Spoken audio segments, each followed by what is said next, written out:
प्रिय विद्यार्थियों को मेरा नमस्कार। प्रश्नावली हम बात कर रहे थे। प्रश्नावली हमारी जो 13 थी, 13 के हमने एक प्रमेय सेशन और उसकी प्रस्तावना को लेकर मैंने आपके बीच एक मेरा पार्ट फर्स्ट आपके बीच में मैंने प्रस्तुत किया है। आज हम पार्ट सेकंड और जो मैंने आपको परिभाषाएं जो प्रस्तावना के रूप में बताई है और जो मैंने आपको एक प्रमेय है कि बाह्य वृत्त से किसी वृत्त के बाह्य बिंदु से खींची गई स्पर्श रेखाएं लंबाई में बराबर होती है। और दूसरी प्रमेय पर बात की थी हमने कि किसी वृत्त की स्पर्श रेखा के स्पर्श बिंदु को वृत्त के केंद्र से मिलाने पर तो जो वो त्रिज्या है वो वृत्त की जो स्पर्श रेखा पर क्या होती है, लंब होती है। ये दो बातें हमने वहाँ पर प्रमेय के रूप में वहाँ पर की थी। तो प्रस्तावना और प्रमेय को आधार लेकर आज हम इस प्रश्नावली को यहाँ पर सरल करेंगे। जिस भी विद्यार्थी ने पार्ट फर्स्ट नहीं देखा प्रश्नावली 13 का, वो पार्ट फर्स्ट देखकर ही पार्ट 2 पर आप आए, क्योंकि अगर पार्ट फर्स्ट हमको अच्छे से याद हो जाएगा, अच्छे से हम उसको समझ लेंगे, तो पार्ट सेकंड आपके लिए बहुत इजी होने वाला है। शुरू करते हैं पार्ट सेकंड। पार्ट सेकंड में कहा है, पहला सवाल सत्य असत्य आपको बताना है, कारण भी बताना है कि भाई किस कारण से सत्य है, किस कारण से असत्य है। यहाँ पर दे रखा पहला ही प्रश्न, किसी वृत्त की स्पर्श रेखा, ये कोई वृत्त है, ये वृत्त की हमने क्या ले ली, स्पर्श रेखा, जो वृत्त को दो बिंदु पर प्रतिच्छेद करती है। अब बता दीजिए आप, क्या दो बिंदु पर प्रतिच्छेद कर रही है क्या? ये तो केवल एक बिंदु को छूती हुई निकल रही है, यानी आप कह सकते हो एक बिंदु को प्रतिच्छेद करती हुई निकल रही है या एक बिंदु को स्पर्श करती हुई निकल रही है। और ये किसका नाम ले रहा है? दो बिंदुओं का ले रहा है। तो बताओ सत्य है कि असत्य है? तो आपका आंसर क्या होगा कि सर असत्य है। ठीक, अब आते हैं दूसरे प्रश्न पर। एक स्पर्श रेखा XY, ये जैसे स्पर्श रेखा XY है, ओ केंद्र वाले, ये ओ केंद्र वाले वृत्त को P पर स्पर्श करती है, P पर स्पर्श कर दिया इसने। और Q स्पर्श रेखा पर एक अन्य बिंदु है, जैसे ये मैंने Q ले लिया, ये कोई अन्य बिंदु है, तो OP बराबर OQ। ये OP और ये OQ, क्या ये बराबर है क्या? आप कहोगे सर नहीं है। क्यों नहीं है? क्योंकि देखो ये तो सबसे छोटी लंबाई होती है। ये क्या है? लंब। ये क्या? आधार। ये क्या? कर्ण। क्योंकि कल मैंने आपको मेरे सेशन में जो दूसरी प्रमेय थी कि किसी वृत्त की स्पर्श रेखा के स्पर्श बिंदु को वृत्त के केंद्र से मिलाने पर 90 डिग्री का कोण बनता है, और 90 डिग्री के कोण के सामने जो भुजा होती है वो क्या होती है? कर्ण होती है। कर्ण से तात्पर्य इस त्रिभुज की सबसे बड़ी भुजा होती है वो। तो ये और ये तो बराबर होने का कोई सवाल ही पैदा नहीं होता प्यारे विद्यार्थियों। तो हमने इसको क्या किया? असत्य कहा। अब देखो तीसरे नंबर पर, वृत्त पर स्थित बिंदु P और Q दो स्पर्श रेखा L, M और XY खींची गई है। आपके देखो यहाँ पर वृत्त पर स्थित दो बिंदु हैं। ये कोई मैंने वृत्त लिया, ये वृत्त पर स्थित एक तो P लिया मैंने और एक क्या ले लिया? Q। ये बिंदु ले लिया। दो स्पर्श रेखाएं, एक तो L, M, एक तो ये खींच दी, और एक ये दूसरी स्पर्श रेखा यहाँ पर खींच दी। ठीक है, खींची गई। यदि PQ क्या है? व्यास है। इस वृत्त का ये PQ क्या है? व्यास है। चलो ये भी ठीक है बात। और व्यास कहाँ होकर गुजरता है? केंद्र से होकर गुजरता है। चलो ये भी बात ठीक है। अब देख लीजिए आगे क्या कह रहा है वो। तो L, M समांतर XY, ये जो आपकी जो ये तो L, M थी, क्या थी? L, M ये स्पर्श रेखा, और ये थी XY स्पर्श रेखा। तो ये दोनों स्पर्श रेखा क्या है? समांतर है। ये आपको बताना है। अब देख लीजिए कल वाली प्रमेय सेकंड वाली छोटी जो हमने लिखी थी कि किसी वृत्त की स्पर्श रेखा के स्पर्श बिंदु को केंद्र से मिला दे तो 90 डिग्री का कोण, ये 90 डिग्री का, तो ये भी 90 का। इधर भी ये स्पर्श रेखा के स्पर्श बिंदु को केंद्र से मिला रखा, तो ये 90 डिग्री का, तो ये भी कितने डिग्री का? 90 डिग्री का। तो आपको पता है ये 90 है और ये भी 90 है, तो कितना हो गया? दोनों का जोड़ 180 डिग्री हो गया। और 180 डिग्री होते ही आप कह दोगे कि दो समांतर रेखाओं को जब एक तिर्यक रेखा काटती है तो उससे जो अंतःकोण, एक साइड के अंतःकोणों का जोड़ अगर 180 डिग्री आ जाए तो दोनों क्या होंगे? दोनों रेखाएं क्या होगी? समांतर होती है। और देखो यहाँ पर ये 90, ये 90 है, 90 90 180 डिग्री का कोण कब बनता है? यानी दोनों का जोड़ 180 कब होता है? जब होता है जब ये दोनों रेखाएं कैसी रेखाएं हो, समांतर रेखा हो डियर स्टूडेंट। तो ये भी हमारा कंसेप्ट क्लियर है, इसने बिल्कुल हमने क्या कह दिया है, सत्य है। इसके बाद में चौथा देखो, एक वृत्त का केंद्र ओ है। ये जैसे कोई वृत्त है, इसका वृत्त का केंद्र क्या है, ओ है, ये ओ हो गया। दूसरे वृत्त पर स्थित है, ये दूसरे वृत्त पर स्थित है, ये दूसरा वृत्त पर स्थित कर दो, ये दूसरे वृत्त पर स्थित हो गया, जिसका केंद्र ए है, इसका केंद्र क्या है, ए है। यदि ओ केंद्र वाला वृत्त बिंदु ए और बी से इस प्रकार गुजरता है कि ओ ए ओ बी एक रेखा पर हो, तो बी पर खींची गई स्पर्श रेखाएं दोनों वृत्तों के प्रतिच्छेदी बिंदुओं से गुजरती है। बिल्कुल जो प्रश्न था इसमें आपको पता है कि अर्धवृत्त पर बना कोण क्या होता है, समकोण होता है। उसकी दृष्टि से इसका जो जवाब होगा हमारा इस कथन का, वो क्या होगा, सत्य होगा। इस तरीके से हमने प्रश्न नंबर पहले का पहला, दूसरा, तीसरा और चौथा हमने एक एक प्रश्न को हमने चित्रों के द्वारा समझाया और इनका उपयोग आने वाले प्रश्नों में हम करेंगे। जो सत्य वाली कंडीशन है इनका तो होना है, और जो असत्य वाली बात लिखी है तो ये दो बिंदु की जगह एक हो जाता तो क्या हो जाता है, सत्य हो जाता।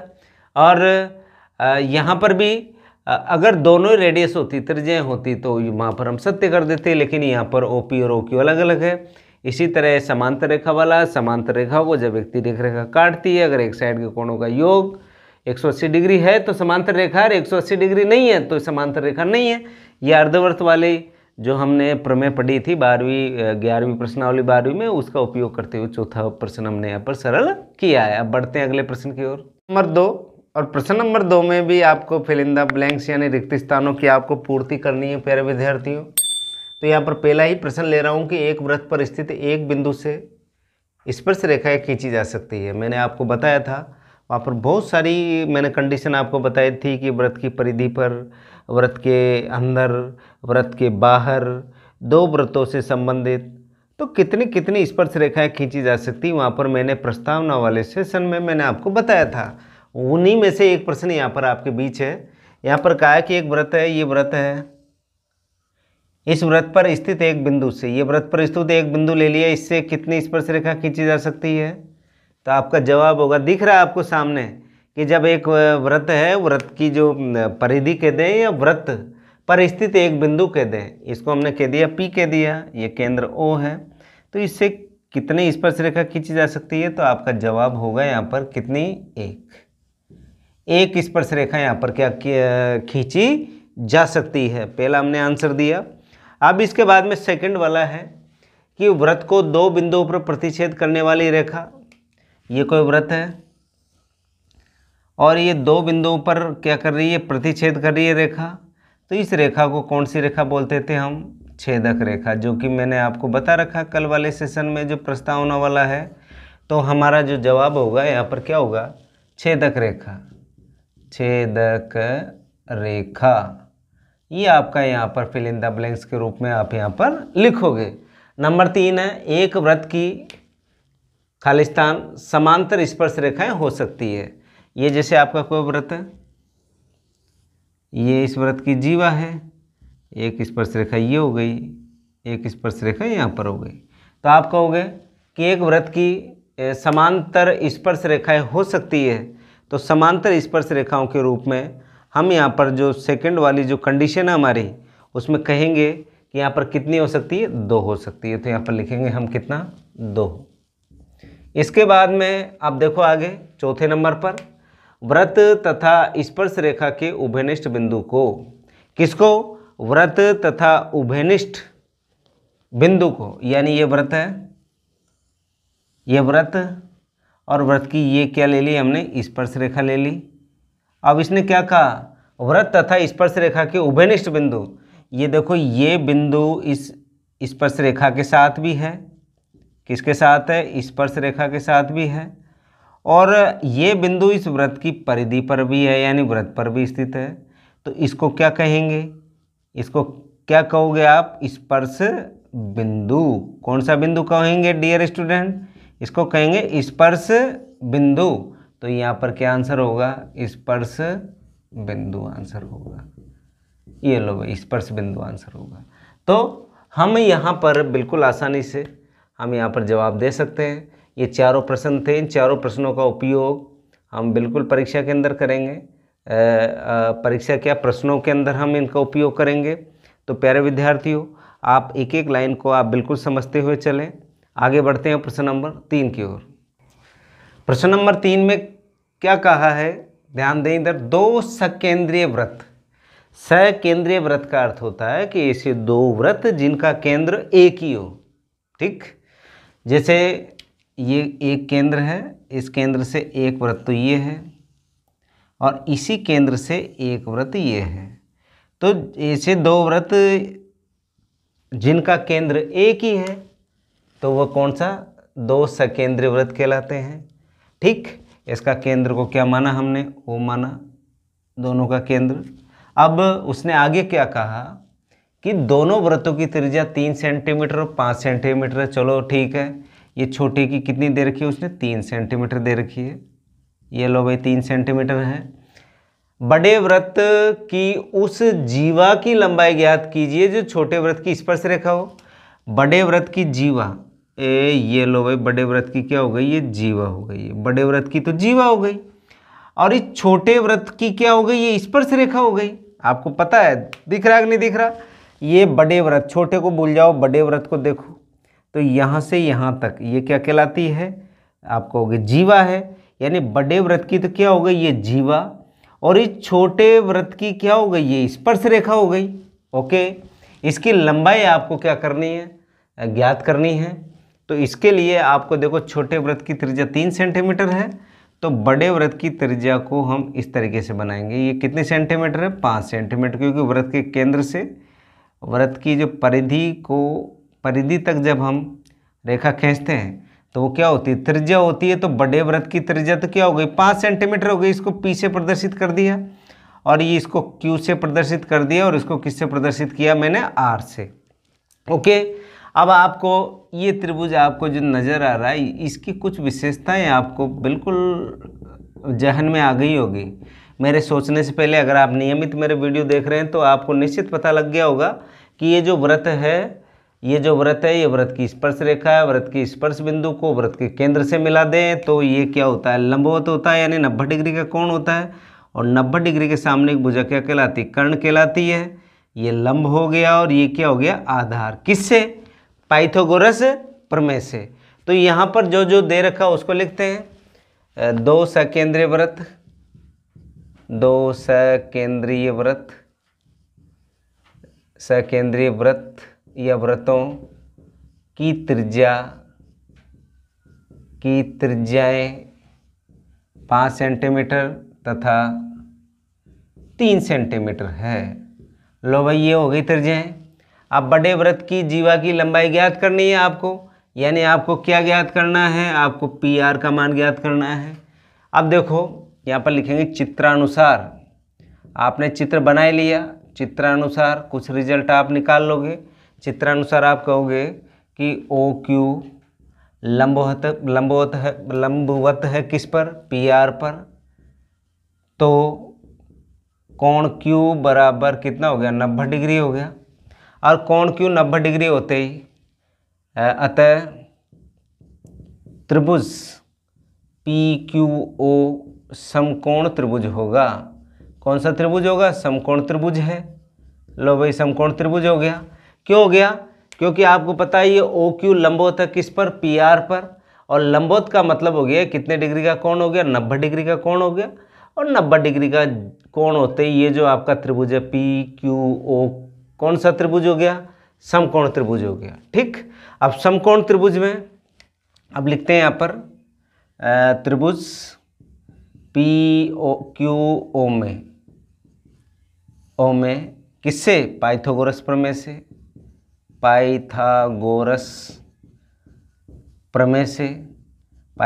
प्रमेय जिसको हम बोधायन प्रमेय बोलते हैं। पाइथागोरस प्रमेय से क्या कहती, पाइथागोरस प्रमेय वही कर्ण का स्क्वायर बराबर आधार का स्क्वायर प्लस लंब का स्क्वायर, यही तो कहती है प्यारे विद्यार्थियों।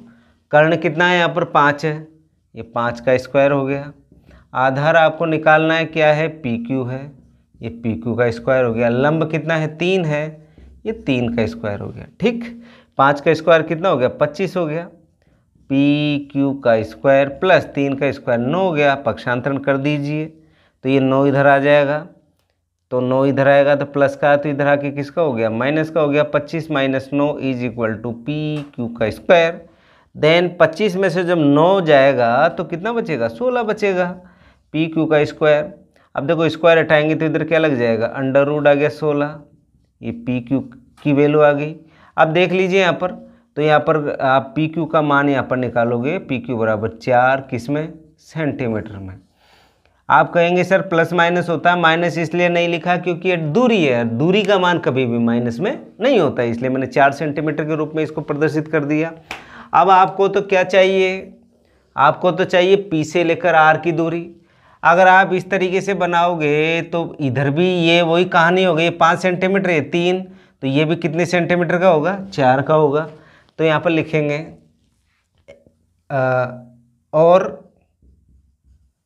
क्यू आर बराबर भी कितना होगा, 4 सेंटीमीटर होगा। अतः आपको चाहिए क्या, जीवा की लंबाई यानी पी आर की लंबाई चाहिए आपको। पी आर बराबर क्या होता है, P Q plus Q R, यही तो होता है। Then P R is equal to 4 plus 4, then P R is equal to 4, 4 कितना हो गया, 8 हो गया, ऐड करेंगे तो। और किस में है इसका मात्रक, आप कहोगे सर ये सेंटीमीटर में है, तो ये आ गया 8 सेंटीमीटर आ गया। तो प्यारे विद्यार्थियों, हमने इस प्रश्न को बड़े आसानी से बिल्कुल एक एक स्टेप को लेते हुए समझा।